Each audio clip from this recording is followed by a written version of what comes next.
All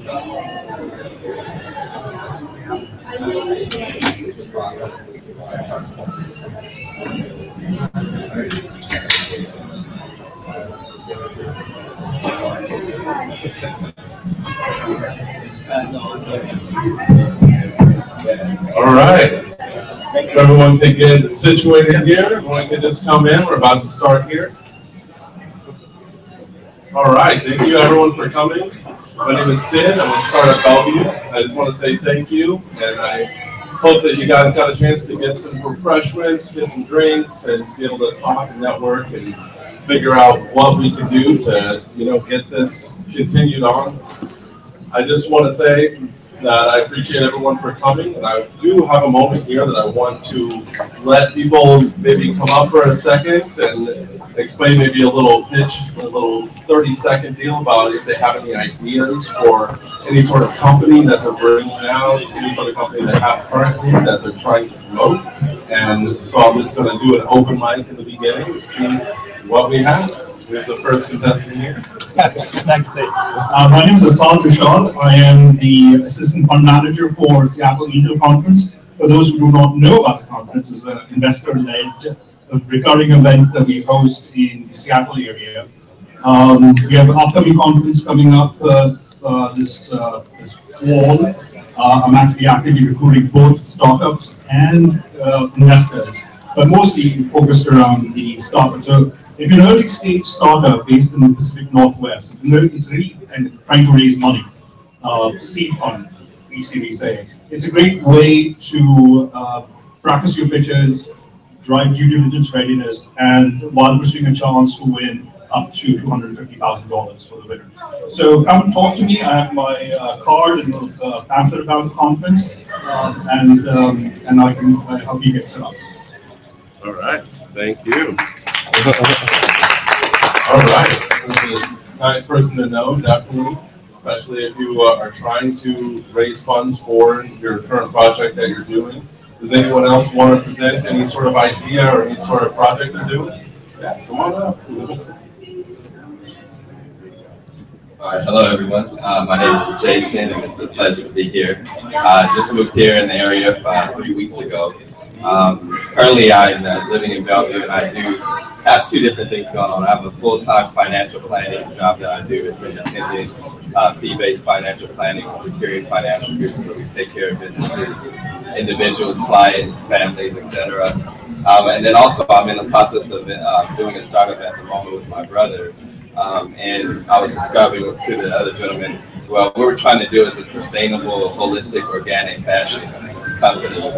We're also sourcing vintage clothing and also making our own organic pieces and distributing, giving some of those proceeds that you would purchase with material, putting them back into India. So we're trying to have more of a holistic approach, and we're currently building out a website for our company right now. We're in high need of web developers. I also have a few different ideas that I need web developers as well. And we also need angel investment as well. We're trying to source more material from India and trying to tap into the organic cotton. And we just need a little bit more investment to get some of our own products going. So if you do know of anyone, or if you're skilled in web development, or you may have resources in investing, and you're into the whole green clothing piece, definitely feel free to reach out to me. Once again, I'm Jason Black. All right. All right, that was a good one, definitely. Is there anyone else that would like to just share a quick idea?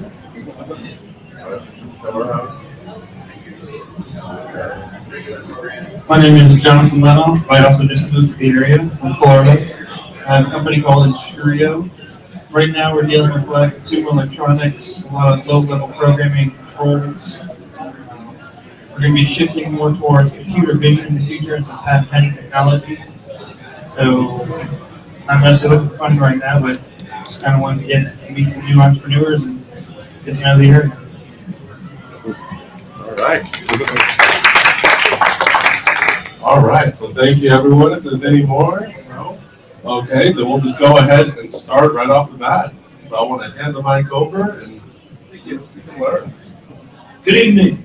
Good evening. Make sure this is on. Good evening. Good evening. Here we go.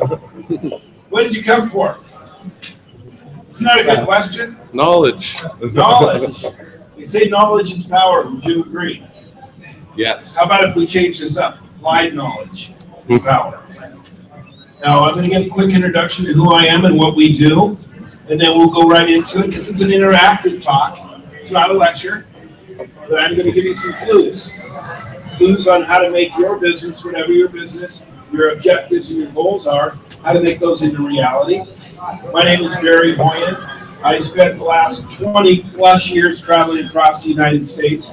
We stopped counting at our company, helping over 500,000 professionals, literally thousands of companies, from a startup company with a one-person operation to Fortune 500 companies. We help companies in three ways. We help them in management, strategies, tactics, and tools. We help people with sales, strategies, tactics, and tools. And we help companies who want to serve their customers in strategies, tactics, and tools. And our goal is to identify with a company where they're at, where their vision is, and how to navigate from where they're at to how to get their vision. So what I did was I brought along some worksheets because in the United States we tested professionals. We're talking about professional human beings on retention. And if you spend a half an hour to 45 minutes in the talk and you didn't write it down, and we tested it 24 hours later, guess what the average person in this country retained? 3 to 5%. You're absolutely right. So if you write it down, guess what your retention level is? Well, 100% because you take it with you. Then you can take the ideas. So what I'll do is I'll hand these out. Go ahead and take one and pass it down the row. So we're going to talk about this being success leads clues. But just so I need to know, or maybe need for more, so let me get that out of my paperwork. I need to know who's in the room. Who am I talking to? So, by the way, when they ask you want to come up and speak, did anybody go, oh no, no, no, no, no? Anybody have a little butterfly? Did you? When they said, are you going to come and speak? You went in and you did it anyway, right? Here's one thing you want to know. Whether you're in management, whether you're in programming, whether you're in finance, whether you're an executive officer of your company, in your career track, is it important to be able to present to a group? Yes or no? Yes. Yes. Everybody say yes. Yes. And how you communicate that message is the difference between success in a project, in funding, in getting a new account, in keeping an account, in growing a company, growing your employees, and that's where you navigate toward. All that's about is communication. So what we've spent the last last 2 decades anyway. Everybody get one of these? Anybody miss out? Okay. What we did was we spent the last couple of decades looking at what makes successful people separate from all the rest. And when we say success, success has many hats. It could be somebody, a financial planner, for example. And why does this group of people earn 10 times the amount that this group of people? Well, there's clues. Or a project manager that has to manage programmers. What makes good communication with the team and what makes good communication up top? So I'm going to give you a couple of those clues. You interested? What separates the best from the rest? Yeah. Say yes. Yes. Okay. First thing I want you to do, above the business success training, jot my name down. So you'll have it. My name's Barry. There's an A in there. Did you not get a pen? Does anybody have an extra pen? I think I did. There you go. My name is Barry. Last name is HOYAN. And I started in business being a consultant in 1987. I don't feel that old. I was from a small town in the United States called Kirkland, Washington. Ironically, spent the first 9 years in consulting, traveling 42 weeks a year, working with over 163 industries. We stopped counting at 163 industries. And it's just fortunate that a number of years ago, we still have people that travel extensively. I generally focus on Northwest-based companies. And the problem is they say, hey, we like your stuff. We want to send you to 12 states in a month. So I'll give you my personal email address. Easiest way to track me is that name, Barry Hoyan, at rocketmail.com. Rocketmail.com. Feel free to connect with me. In business, sometimes success isn't what you know, but who you know. We're going to change that theory. In business today, it's not necessarily what you know, but who knows you. So you change the attitude there. So what I want you to write underneath, where that little space underneath business success training, I'm going to write your name. Go ahead and jot this down.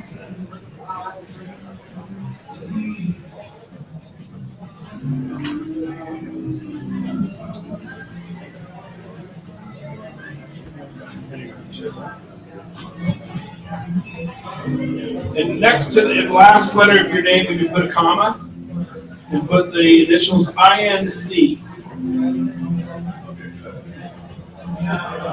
Regardless of your position or your company that you have, isn't it really you have to take the mindset that I work for myself? Right? And my success every day is going to be because of the person in the mirror. So real quickly, you'll give me your name of your business, and what your role is in the business. So we'll just go around real quick. My role in my business? Yeah. So your name, your company name, and then what's your role? My actual business, right? Yeah. Okay, so my name is Ron Ao. My business is Rao Design, and we do branding and user experience design.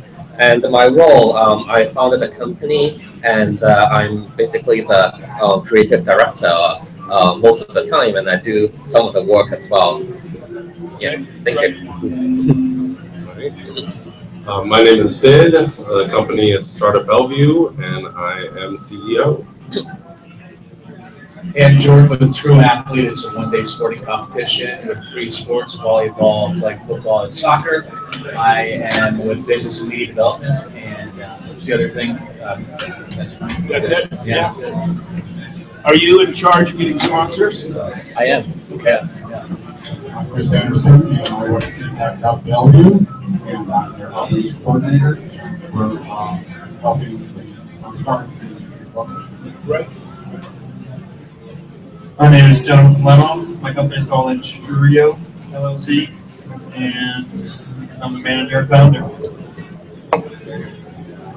I'm Jason Blackman, and my company as a financial planner is Security Financial Group. My own company is O'Shea Edward LLC, and I am the managing partner and co-founder. We're the student rarely.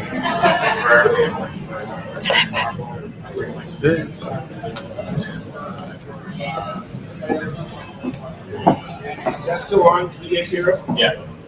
Yeah, keep it close. Okay.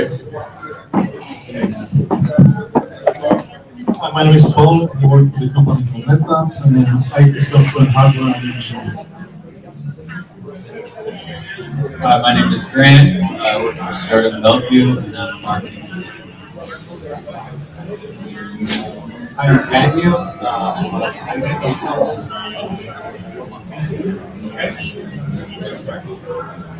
My name is Saman, program manager at Microsoft. I work on designing internal tools for the engineering system.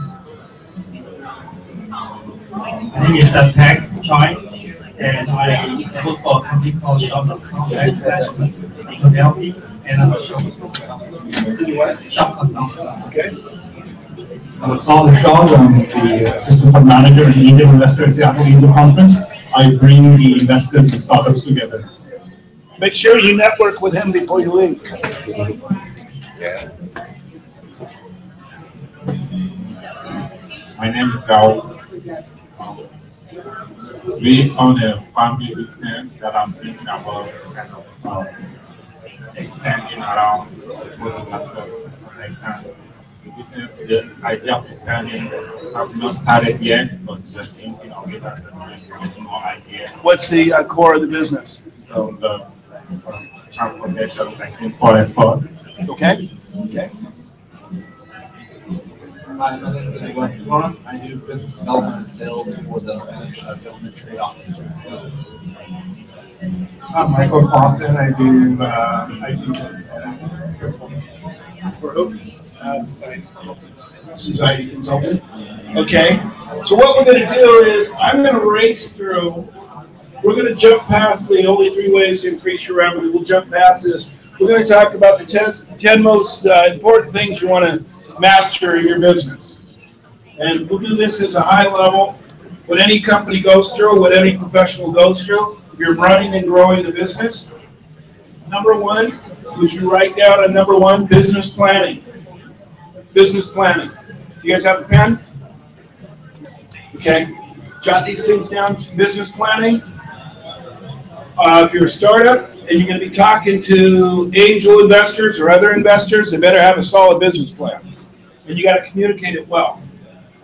So it's good to have somebody review your business plan. We actually, at our seminars, before people come, we give them a 64-page workbook that people go through to see their life and their business plan to see if it's on track. So when they come to learn it from us at the seminar, they've already got that under their belt and they're ready, so we don't have to spend half the day on that.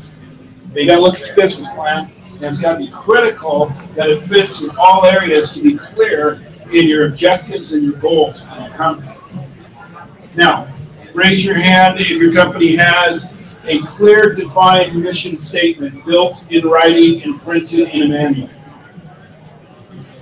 Is it printed and framed on the wall?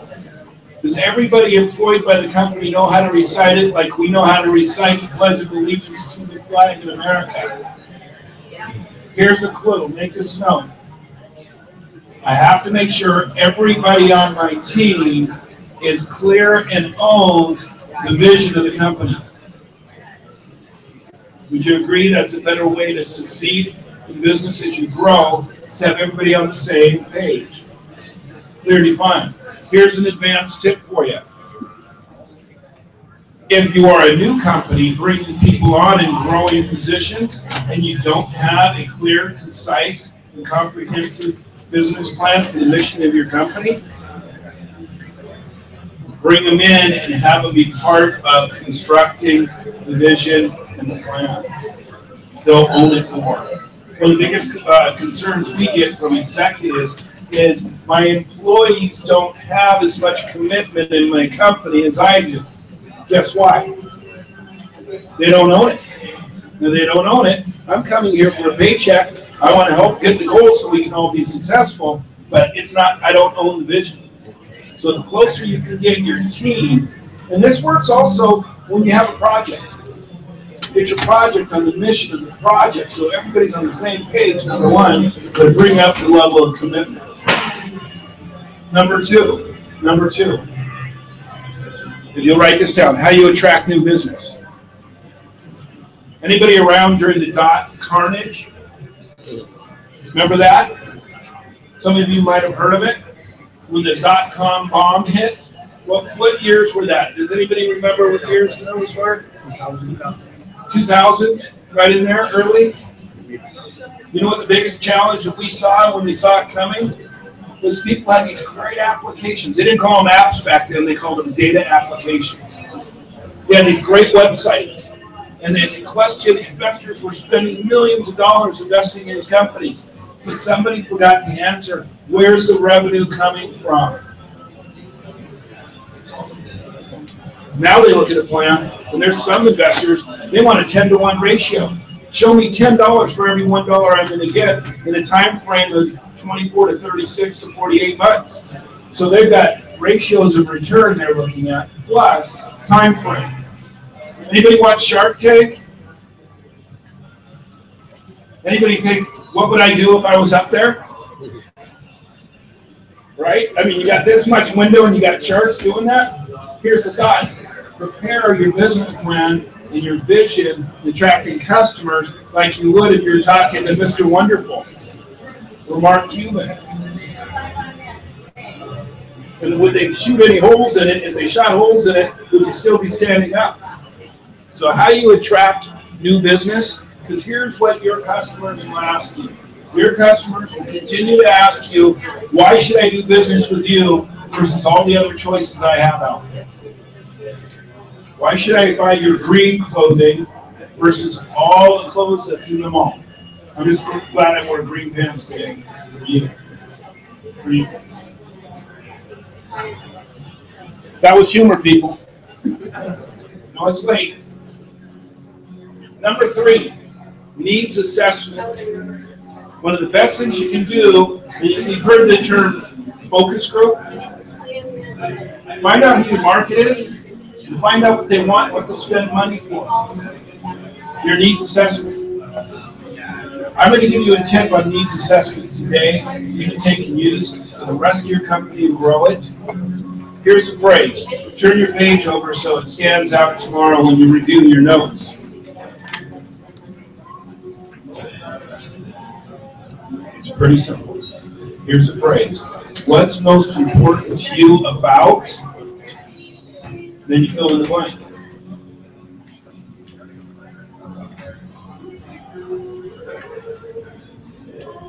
Okay, so we're in the Microsoft store right now. Somebody uses a Microsoft product for the example. If somebody was looking to incorporate a CRM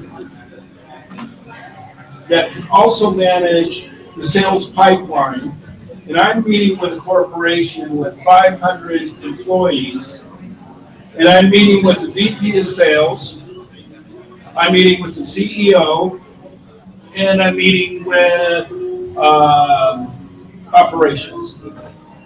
They're trying to decide which CRM they're going to put their people to. Do they have choices out there, by the way? Yes. Salesforce is one of them. MS-CRM is one of them. Here's the thing. The person that's going to get the bid isn't always the cheapest price, is it? Right. It's what the capabilities of the product are to meet the need of the customer. So picture this. You're in a bank in downtown Seattle, headquarters, and you have these executives in the room, and you're the CRM specialist. One of the first things I would do is get a blank piece of paper and say, before we get into all the technical things that it does, tell me about your sales process from start to finish. Tell me about the people in the streets. Tell me about the people on the phone. Tell me about your customers you're talking to. Tell me about your competition and what you're up against. Because if they give you those clues, what they're going to do is say, formulate your proposal around solving my needs versus telling me the features of your product. So I was in that situation with a large bank in Seattle, headquartered right here. And they had been looking for 2.5 years for the right training solution, specifically for their salespeople. And I got the bid after 2.5 years search. So after the paperwork was autographed, and the check was deposited for the down payment on the training project, I asked them a critical question. I said, why did you choose us versus all the other training companies that you've been interviewing for 2.5 years? That's what the head of training told me. She goes, you were the only person that asked the question, what's most important to you about a training company that you select? And when I asked the question, she gave me the answer. And I took notes. And then I said, what else? She gave me more answers. I go, what's absolutely critical? She gave me some critical answers. Guess what showed up in the proposal? Her answers, my questions, and she said, you're our company. You're our team. If you get nothing from this talk, but what we just talked about here, is when you ask people the right questions, they'll give you all the right answers. Business. So what's most important to you about the company you select? What's most important to you about whatever you're solving for them? You can design that question in a myriad of different ways. Because if I'm looking for an investor, they're going to tell us what they're critical. They may or may not tell us what they're looking for specifically. But I guarantee you they're saying, why should we put our money in with you than with anybody else? And you have to have that answer every single time. So let's flip the page back over. And on number 4, if you got something on number 5, that's okay. But on number 4, put down presentation. Presentation.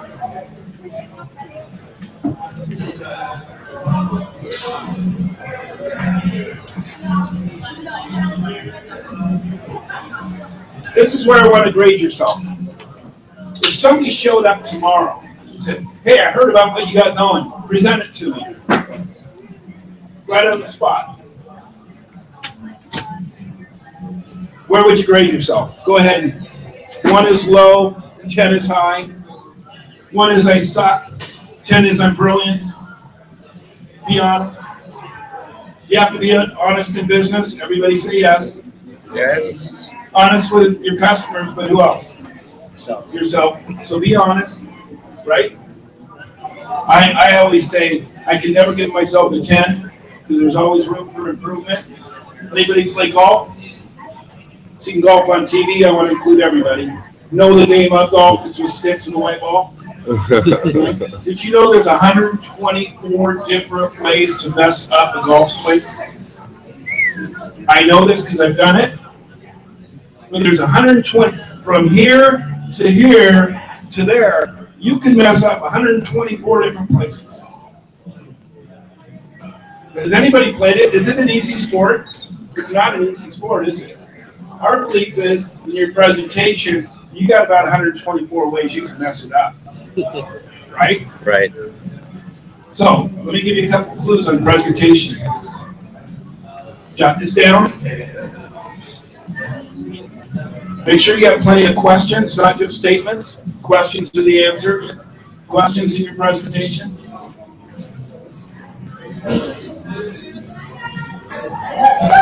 And I'm going to share the biggest secret in presentations to influence people to come to your way of doing business. So if you've got a client, they've got different graphics people they can choose from. They've got a million different people. Here's the biggest clue I can give you. In your presentation, people buy your ideas, people buy your products, people buy your service, or they buy you emotionally, not logically. And what an interesting place to be in is the Microsoft store, where a lot of people think these products are logical. They're not logical, they're emotional. You ever had your computer crash on you? Oh man. What emotion happens? I can't even say that. What goes on? Anger. Anger? What else? What other emotions? Frustrated. Frustrated. What else? Fear? Loss. Loss? Paranoia? You ever lost your phone? Holy crud. I lost my phone one time. See, I lost it just now. Where'd it go? Right here. Remember when these things used to just make phone calls? Anybody remember that? That's when they flipped open. Battery that big. It was the size of this microphone. I called it the Fred Flintstone phone. Motorola. What is the magic of what these things can do for us today? You know, I don't keep your business card. I'll scan it. It goes into my contact management. I hit a button. It goes to my LinkedIn and invites you to be in contact with my LinkedIn. And it takes me about 10 to 12 seconds to do that. Is that an effective app? Because time is what? Money. Precious. Well, that too. Because if I'm sitting there and I meet 20 people in a meeting and you all give me a card and I want to stay in contact with you, the old days were put up your laptop and start typing. Put it in the system. Now I scan it, it's in there, and make sure everything in the scanner hits right, maybe make a couple corrections. Now I've got you as contact. You know, I know there's people in business today, they just got a stack of cards with a rubber band around them in their drawer. Or in a bag. Or where? Or in the bag. Right? It's the way of the future. Here's a little tip. Here's a little tip. It's called Cam Scanner. It's a great app. It'll do just what I told you. But it's not the logic, it's what it does for you. Now, I got for Christmas, I got this great gift for my girlfriend. It's a wallet in my cell phone cover. I love it, because I used to have to grab the wallet and the cell phone and the keys to get out the door, right? Now I just grab the keys and this. Am I screwed if I lose this? Oh yeah, because there's my whole world. See, people don't buy products and what you're selling logically, it's emotional. Financial planning. What am I going to do in the future? You know, more people spend more time planning their annual vacation than they do their 20 or 30-year financial goals. That's scary. If I was in that business, I'd scare people in the daylight because I'm like, you're 40 years old. You got about 20, 25 years left in the workforce, and it's coming up, and I hope your plan isn't Social Security. Are you with me? Then when I'm talking about putting a plan together, closing the sale, they're going to go, okay, I like what you put together for me. Now I got the discipline to do it. It's not about how much pieces of paper with dead presidents they're going to put in the bank. It's about the security. If you tap into somebody's security, you can influence much better than tell them about the logic if you equate this and put it on the spreadsheet. But here's what will happen after presentation when you jot this down. You'll get objections. You'll get objections. There you go, right up front. Objections. You don't ever hear any in your business, do you? You ever hear, I want to think it over, it costs too much, can't afford it, it's too much money, you got to check with my partner? Are those common objections? Yeah. Right? I don't have the time.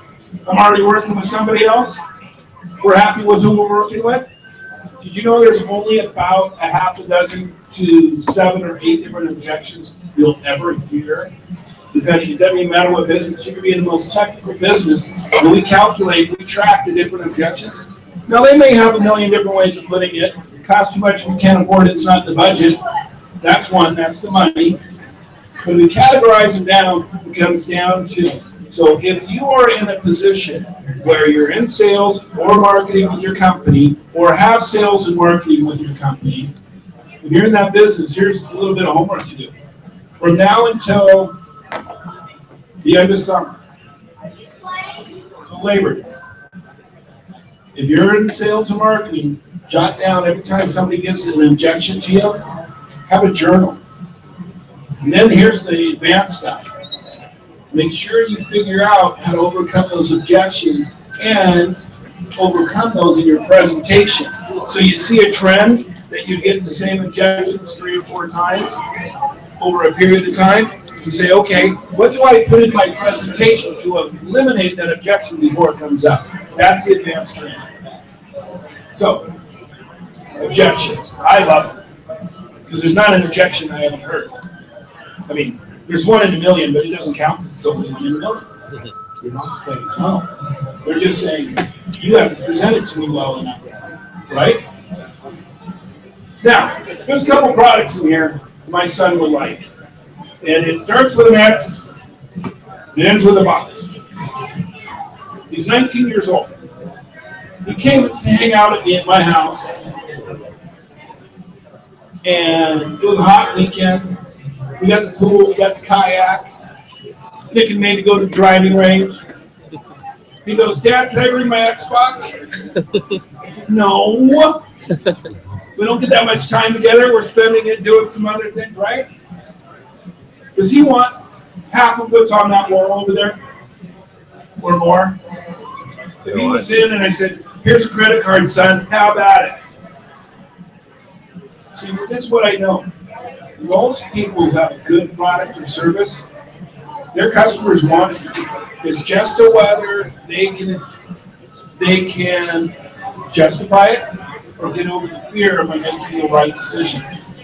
Here's what we know. People will put off making a decision out of fear of making the wrong decision. And that's in programming. That's in managing a project. Some people put off actually on making a decision out of fear of making the wrong decision. Do you know we know people in the society that have that problem getting ready to go to the event? You ever seen that live? What am I going to wear? You ever seen it? Oh, yeah.